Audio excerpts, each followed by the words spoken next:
other adjuvants. Some people have problems with tank mixing, meaning that you're putting multiple products in, or some of the aerial applicators have problems with mixing 2,4-D, certain types of 2,4-D and certain types of glyphosate formulations together. And if you use a product called Assist, you don't get that slimy, gooey. It's a compatibility agent, it's a water conditioner, and it's a surfactant all in one mix.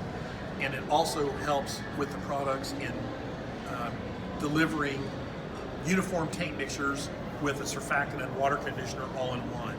So if you have issues or you're mixing more than one or two products in the spray tank, the additions of Assist can benefit that spray solution dramatically. As far as defoamers go, most people don't realize how defoamers work. You can take defoamer or anti-foam chemistry is probably one of the most complicated things we do in adjuvant formulations. If you know what a cocklebur seed looks like, they're like little prickly seeds that have little spikes coming out of it. They're like a little porcupine. They actually bust the bubble. So when you have that foam formation, if you have these little tiny silicate particles floating around, they're like little edgy, sharp edges. They poke the bubble and they defoam. If you also can have the defoamer can act by, as the silicone base allows that bubbles this form, it allows the water to drain faster, and that the bubble film gets less, and once it gets low enough, it just bursts. So there's a couple of different ways that defoamers work. So you have an anti-foam, which means you put it in before, or you have a defoamer that kills existing foam. If you're trying to kill an existing foam, misting that defoamer over the spray solution, over the foam, will collapse the foam a lot more effectively than adding it to the solution and letting the solution defoam the foam that's already established. So if you add the defoamer first, you get more effective defoaming at a lot less cost. So add it to the solution before the foam forms. Most people know that certain pesticides foam more than others, or fertilizers. Then if you add it to the tank before, then you can be more cost effective. Also, John, I was just going to say, if they're interested in finding out about a defoamer that we produce, what's the name of our defoamer? Prevent. Prevents foam. There you go. Or you can look at the website and have links, and there's many people that are very talented with Garco, and we'd be happy to discuss your concerns or your issues.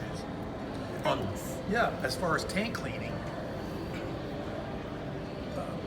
is very complicated, and the reason it's complicated is because the more complex your mixtures, the more severe the residue that can form in your spray tank happens. So if you got one product or two products, those mixtures aren't as complicated, the residue isn't as solid or hard to clean, because the more complex you make them, the more difficult it is to remove it, because the film is harder or more solid, and the purpose of the cleaning is to emulsify or solubilize those residues so they can be added into the water and then removed from the tank. So a lot of times people think, well, how long do I need to let the tank cleaner set? Well, it depends. If you're cleaning out a one or two component tank mixture, it's probably doesn't take as long. But if you have 6 or 7 products, like with some of the more specialized crops where they're adding pesticides and nutrients and all these different compounds or different mixtures of pesticides and different mixtures of fertilizers, the tank mix becomes very complicated, especially when you start throwing powders in there too, and that residue becomes hard. And then the tank cleaner's ability to solubilize that residue becomes more difficult. So that residue, either you have to have the appropriate additive for that solution to solubilize that residue, or you just have to make sure that the residue has been penetrated so that it can be in solution and removed from the mixture and then rinsed. A lot of times people say, well, if I use this pesticide, it's a good tank cleaner.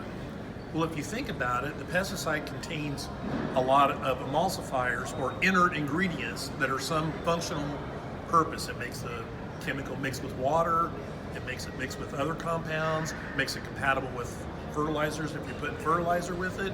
So the inert ingredients are to disperse the pesticide in the solution, but since they're mainly detergents and oils, they're also a detergent that can be utilized for cleaning the tank. So when you fill that, you put 100 gallon in the spray tank, you put a couple quarts of a tank cleaner in, and you try to flush that around a 1,000 gallon tank, there's a lot more work to get it to be effective than if you fill that 1,000 gallon tank up and you're putting 2.5 gallon per 100 of a pesticide in there at the normal use rate. There can be even a gallon of detergent that's a good tank cleaner in that pesticide formulation. So that's why some pesticides are considered good tank cleaners. It's very difficult to get a tank cleaner that can solubilize all the different mixtures of pesticides and combinations and the different water qualities. Water quality is also a big issue that people are curious about. It's always, everybody likes to talk about pH being in effect. And although pH can have a minor effect, it's mainly calcium, magnesium, and iron in the solution. pH may or may not, or what you use to correct that pH, may or may not affect the availability of that calcium, magnesium, and iron, so you don't really know if it's going to affect it. It doesn't necessarily condition the water or take care of the water quality issues. What can is something that can chelate that calcium, magnesium, and iron, which would be a chelating agent or a blend of chelating agents or ammonium sulfate. We use ammonium sulfate because there's a nitrogen molecule and a sulfate molecule. You have those in solution, they separate, the ammonia ion floats around and kind of acts like ammonia on a wax floor. It helps solubilize that wax. This is layman's terms. I'm sure I'll get some argument and some criticism about this, but it's general concepts. The sulfate ion, it floats around in solution and ties up calcium, magnesium, and iron by making calcium sulfate, iron sulfate, and manganese, or magnesium sulfate. The other thing that ammonium sulfate does, people don't think about, is you know how ammonium sulfate can get hard in the bag or hard in the bins when you're spreading it? Well, the reason it does is because it draws moisture from the atmosphere, and that creates the fertilizer. When it gets moist, it gets hard. So it's a humectant, which means it draws moisture from the atmosphere.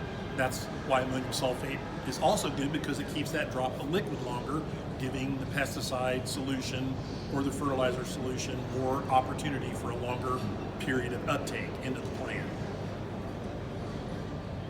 Thank you. Anything?